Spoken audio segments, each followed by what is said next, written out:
हज़रत बिलाल रज़ी अल्लाह ताला अन्हो का हुज़ूर अक़दस सल्लल्लाहु ताला अलैहि वसल्लम की ऊँटनी की नकेल पकड़कर जन्नत में दाखिल होना, ये रिवायत काफ़ी मशहूर है।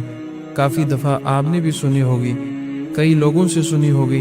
आज तक आप इसको इसी तरीके से समझते होंगे और ये इस तरीके से बयान की जाती है कि क़यामत के दिन हुज़ूर पाक सल्लल्लाहु ताला अलैहि वसल्लम अपनी ऊँटनी पर सवार होंगे, जिसकी नकेल हज़रत बिलाल रज़ी अल्लाह ताला अन्हो पकड़े हुए होंगे। यूँ हज़रत बिलाल रज़ी अल्लाह ताला अन्हो सबसे पहले हुज़ूर अकरम सल्लल्लाहु ताला अलैहि वसल्लम की ऊँटनी की नकेल पकड़कर जन्नत में दाखिल हो जाएंगे। इस रिवायत की तहकीक ये है कि कुतुब हदीस में कहीं भी इस रिवायत का सबूत नहीं मिलता, इसलिए हुज़ूर पाक सल्लल्लाहु ताला अलैहि वसल्लम की तरफ मंसूब करके इस रिवायत को बयान करने से कुल्ली तौर पर इज्तिनाब करना चाहिए।